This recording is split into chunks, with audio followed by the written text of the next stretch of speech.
Hi everybody, Billy here, Unbroken Together Coaching. This is actually part 5. I know I labeled the last video part 5. It was actually part 4. I'm sorry for the confusion. This is actually part 5, and we're going to talk a little bit more about that. We got through the whole letter, okay?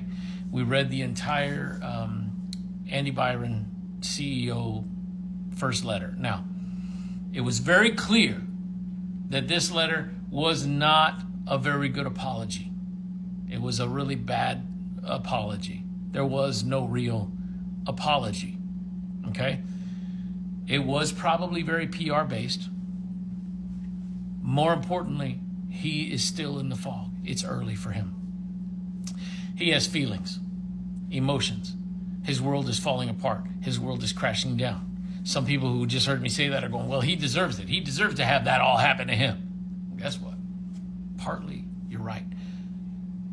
Very shortly from now, he will agree with you if he doesn't already. Okay? Now, but understand this. He's not the only one involved. There's a family here. But aside from just family, I like to focus here more than I even focus on the children. I focus on the betrayed spouse. Okay? The pain that has been caused is horrible pain. Her world has come crashing down. And I want to talk about the fog and what that looks like because it's a very dark place to be. He can't see his way out. There are so many people in his position right now who you think you owe something to that limerent object or that affair person, the person that you're betraying your spouse with. You think you owe them something, and so you have to keep that relationship going. Maybe they threatened you, okay? Maybe they've threatened to tell everybody what happened and tell everybody all the details of it. And that could happen too. More important than those things are that you end it, cut it off, cold turkey, no contact with that affair person. None anymore. I said in one of my last videos that I did a couple days ago, it was about no contact. You got to treat them like they're dead. No more talking to them. They died, in a sense, okay? You cannot talk to them anymore. You got to end it. And that's the only way to start getting better. If you guys work in the same job together, got to go. Somebody's got to leave that job. Somebody's got to leave that job. I'll say it again. Somebody has to leave that job. You may have to pack up your whole house and drive halfway across the country if that's what it takes to get away from where it's at in order to start a real healing process. It happens all the time. Seems ridiculous, but it's not. It happens all the time. People have to, leave everything behind in order to heal properly. Sometimes that includes friends. Sometimes it includes family members. Sometimes it includes jobs, careers you've been at forever that within a couple of years, you're right here, you're right close to retirement. Man, we got to stay here. Guess what? One of the sacrifices you may have to make is you have to leave that job before you ever get to hit retirement. If that's what it takes to heal your marriage. You telling me my marriage is more important than that? Yes, you better believe I am. I'm telling you, your marriage is the most important contract that you will ever enter into. Nothing. There is no other contract that is that important. Okay? Your marriage is the most important contract you'll ever enter into. Fix it. Fix it. Don't become a statistic. Why is there close to a 70% divorce rate in this country? It's because people won't put in what it takes to fix it. They don't have the tools. Over 98% of marriages, this last statistic is my belief because it's what I see. And if you really think about it, you might see it too. You open your eyes, you'll see it too. I believe over 98% of marriages don't have what it takes to be married. They don't actually have the tools. That's why close to 70% end up in divorce.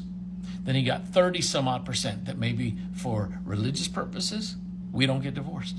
Maybe because my family, we don't do that sort of thing. Maybe because of culture, a lot of different reasons they don't get divorced. But are they happy? Are they happy? If you really think about it, We're talking somewhere between 1% and 3% maybe that actually have the tools that it takes to be married, to really be married.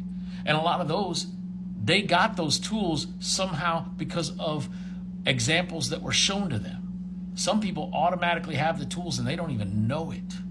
Most married people don't have the tools. They are available. You can get them and you can fix everything. It's a question of doing it. It's a question of doing. The affair is a big problem. The affair is a huge, big problem. But I want you to know that the affair was not the problem. That's hard to hear, I know, for a lot of our betrayed spouses. The affair is a problem, but the problem started before, okay? Somebody didn't fix it, that's all. Somebody refused to actually work on the problem. Sometimes it's one spouse, most of the time it's both, okay? And that's not what caused the affair. I want all of our betrayed spouses to hear me again. It is not your fault. Not in any way. No way. There's nothing that you did to cause your spouse to go and have an affair or talk to another person or get involved in another relationship. You did nothing to cause that to happen. That's not your fault, okay? It's very important that you understand that, because I know there's a lot of bargaining. What could I have done different? What, all the things, I'm sure if I was this wouldn't happen. And guess what else there is? There's a lot of blame shifting. Somebody gets caught in an affair or gets caught doing the wrong thing, even if it's, like I said before, even if it's just a few text messages, you get caught and all of a sudden you do the blame shifting. You do that thing where you say, well, if you were this, then I wouldn't have done that. Or if you were this, then this wouldn't have happened. Maybe if you were more this. None of that is the reason. None of that is true. And this is how a lot of it starts. There's a lot of blame shifting in the beginning, but it's not right, okay? So we need to move past that. The fog is a difficult place to be. Coming out of the fog is very difficult for anybody who's in it, okay? Anybody who has experienced limerence, feelings for their affair partner of any sort, it is hard to come out of. It's mostly often about that dopamine hit, okay? It's really hard to break free. Some people think they owe their affair partner something, their affair object, their limerent object, whatever you want to call it. They don't. You don't owe them nothing. Getting right takes determination, and it just says, guess what? I'm going to stop talking about it, and I'm going to start doing it. That's how you get there. I'm going to stop talking about it. I'm going to start doing it. I'm going to become better. I'm going to become better for me, if for nobody else. I'm going to become better for me, even though I need to do it for my spouse. I'm going to at very least become a better person for me so that I can heal, because there's something broken within that needs healing. Okay? Keep that in mind, okay? Reach out. Again, go to the Facebook page, Unbroken Together Coaching. Go to the YouTube channel, Unbroken Together Coaching. Look us up here, right here. Subscribe to us on TikTok. I know it's under Told D Truth. One word, Told D Truth. Follow us here on TikTok, okay? Send this video out to somebody because you know somebody. Send all these videos out to somebody because you know somebody, okay? Reach out for help. We want to be there for you. We want to be part of your story. We want to be part of your recovery. It's pretty awesome what takes place. Recovery is amazing, and it can be amazing for you.